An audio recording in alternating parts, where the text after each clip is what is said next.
Welcome to Chapter 3 of Music Marketing for the DIY Musician. This chapter is called Identifying Profitable Opportunities. It's about something called the SWOT Analysis, which we're going to get in depth on. So these videos are follow-alongs to PDFs that I'm sending out via my email list. If you are not on my email list or haven't received a PDF, there's a link below. You can sign up and I will send you the previous PDF and the PDF to go along with this video as well. I really encourage you to do it because, it's one thing to watch the video, it's one thing to even read the book, but to actually sit down and do the exercises, that's the difference between sitting and imagining and thinking about how cool it is or how cool the new information that you're learning is and actually doing something with it. I also have a link below to get the book. The book is Music Marketing for the DIY Musician by Bobby Borg. It's a really good book. I'm really enjoying it. I've learned a lot, and I'm just super stoked to be sharing it with everybody. And I'm really grateful for everyone who's joined in on the email list. I'm really looking forward to building this up with everybody and sharing this information with artists, because I think it's really important that we all understand how this works. Conducting a SWOT analysis, an SWOT analysis. So if you followed along to the last video and the last PDF, identified or described your artistic vision, where you want to be in 7 to 10 years. It's great now that you have this vision, but now it's time to check in with the real world, see what's going on, and see how that image matches up with reality, see how you can fit pieces together and stuff like that. He has a quote or a little piece of advice that I think is really encouraging and also really realistic at the very beginning of this. Artists who stay true, adjust with the marketplace, and push the boundaries of innovation are typically the most successful. Obviously, that's not a small task, to be adjusting to the marketplace, to be innovating, and to be staying true. Staying true is something that is important. That's why we do this, is because we're staying true to ourselves. That's why we want to do this. If we didn't want to be true to ourselves, there's a lot easier ways to make a living and not be true to yourself. You can go push paper in an office if you want to make some money and not be true to yourself. There's no point in being in the music industry and not being authentic, because goddamn, it's tough enough. It's tough enough. You got to make it worth it, So that's something to consider as we do this marketing work, is making sure, it's great to do all this analysis and understand where you're going and what the market looks like, but you always have to be checking back with yourself and saying, do I feel good about this? That's my little moral rant. But to get into the SWOT analysis, this is a traditional marketing research tool. I did it when I was starting my studio. It's really interesting, and I will give you a word of advice. When I first did it for my studio, I was kind of too idealistic. Maybe didn't research or didn't look at the data sort of coldly enough, and I ended up chasing my tail and wasting a lot of time chasing something that wasn't there. And when you do this, you may not get it right the first time. That's one word of advice. But also be real with yourself when you're doing this. Don't go for the ideal. The SWOT analysis is a traditional marketing tool that helps identify opportunities and needs in the marketplace. It stands for strengths, weaknesses, opportunities, and threats. It'll help you examine what's going on internally. Maybe, I say internally, pointing at myself because I'm a one-man show, but maybe you're in a band, so you have to understand what sort of strengths you have internally, what weaknesses you have internally, and it'll help you really think about that and how you can accentuate your strengths and maybe patch up your weaknesses if you feel like you have to. And then opportunities and threats are external things in the marketplace. So you want to match external strengths, or you want to match internal strengths with external opportunities.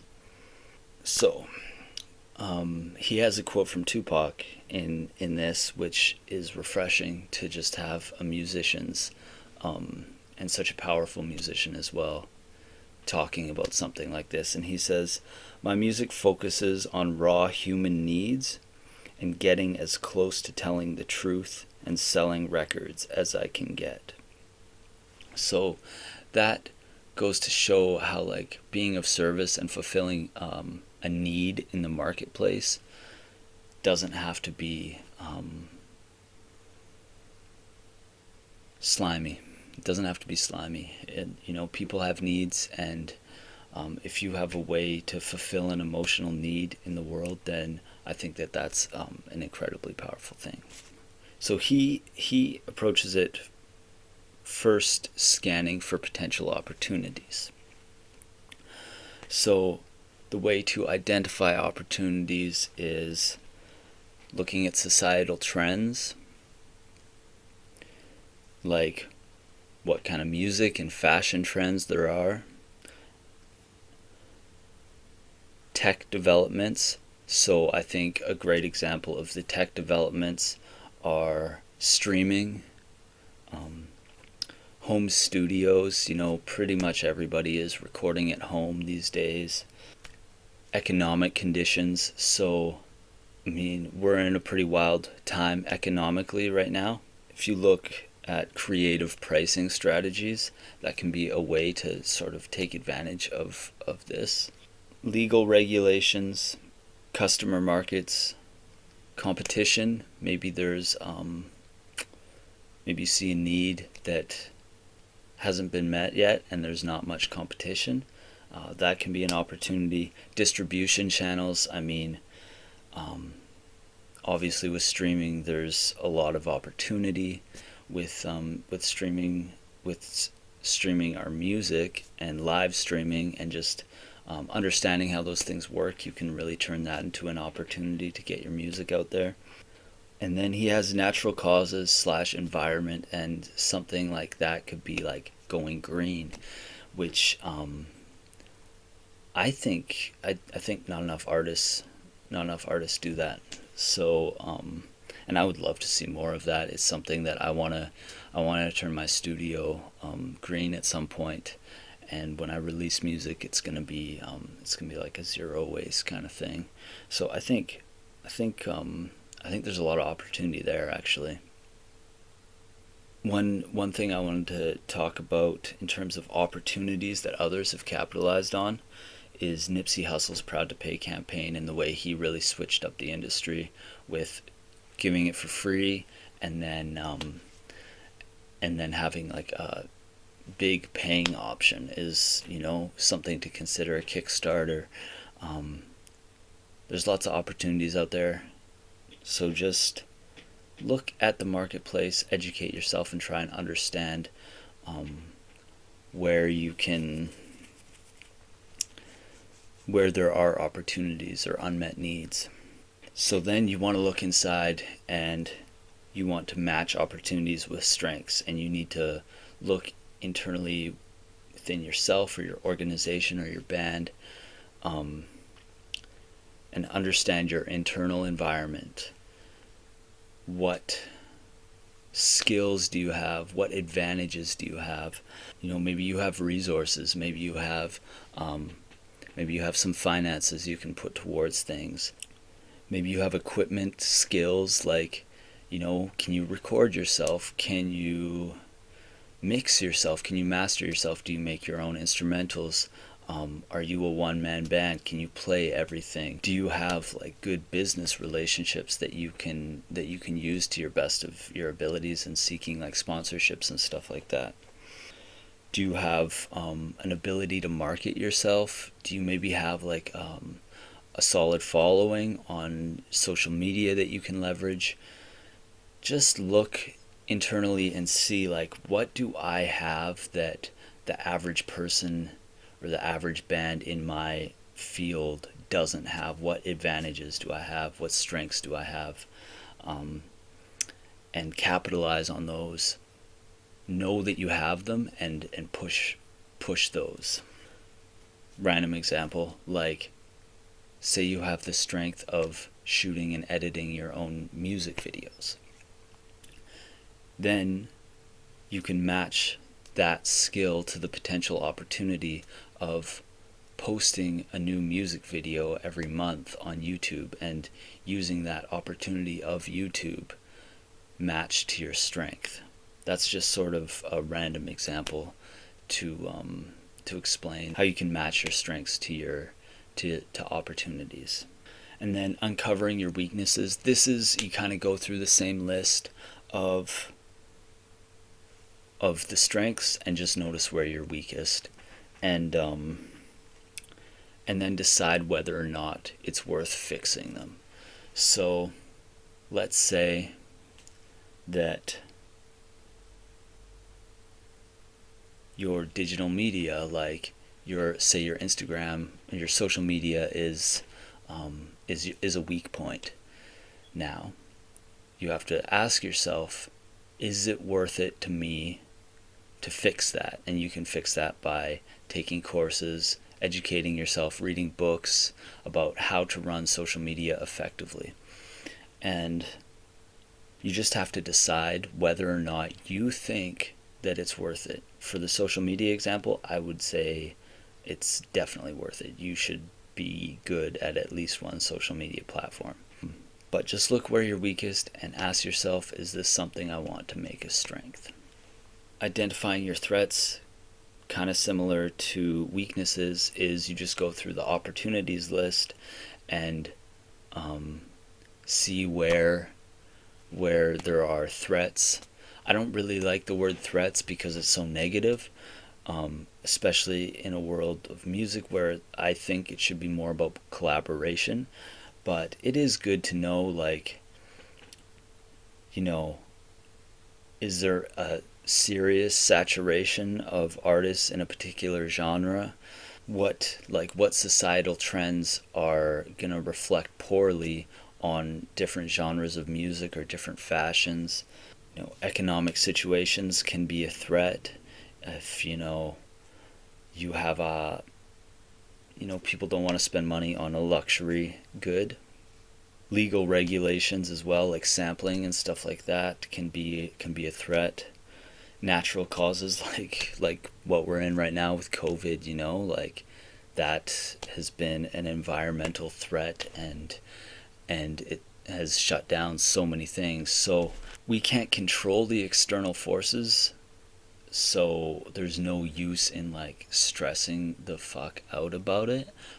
But you can do your best to maneuver and minimize and at best avoid it. So it's good to be aware and good to have a plan of how you're going to avoid these things, but try not to lose your shit about it.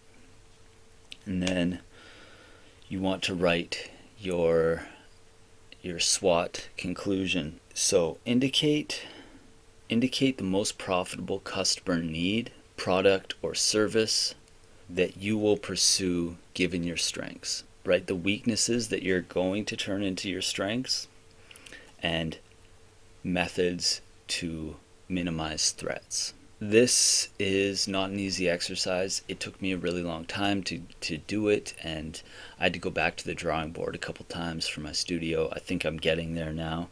And there's no guarantee for success just off the jump, but it's a proven business tool. Pretty much any business plan you ever write is going to have one of these in it. and it's good to know. It's good to have somewhat of a plan. Never stick too close to your plans, but it's good to have a rough idea. He ended the chapter with very pertinent advice from someone in the industry. I forget who it was, but choosing the most profitable market is one way to go, like pop music. And if that's what you're into, I would suggest going for it. But finding a market where you can remain passionate, believable, and authentic is the best way to go. Because like I said at the beginning, this shit is hard, the music industry is hard, and you want to make it worth it. You gotta make it worth it, man. So be authentic. Be authentic, because it's not gonna be worth it if you make the sales that you're dreaming of making, but you feel like a fraud at the end of the day. And when I say be authentic, like, if you want to make pop music, make fucking pop music. Make dope pop music if that's what you feel in your guts. But if you want to make like 9-minute acid jazz journeys, do that too. Like, we live in a world where you can reach anybody. With Facebook ads, you can get so targeted. So do your damn thing. And you can find an audience for anything. There's 7 billion people on the planet. I hope that you found this to be helpful. I hope that you fill out your PDF and get back to me. If you fill it out and you want someone to look over it, send it to me. I would love to look over it, and I just want to build as many connections with this as possible and reach as many people with this stuff. If you got homies or friends that are in the music industry, maybe struggling, or maybe you have some peers that you want to share this to, I really encourage you to share these videos and these PDFs with them. Get them to sign up for the emails, and let's make this a really dope community where we can all help each other and learn about the music industry and become successful indie music entrepreneurs and musicians. So thanks for listening. Give me a follow on Instagram at MuseWorks Audio. I post almost every day. I try and make it like inspiring or useful, or inspiring or useful for the most part. Sometimes I post about myself, post a little pretty pic or something like that, just to get my ego flared up. But for the most part, I try and keep it, of service. So that's it, and take care. Work hard, but not too hard, and love yourself.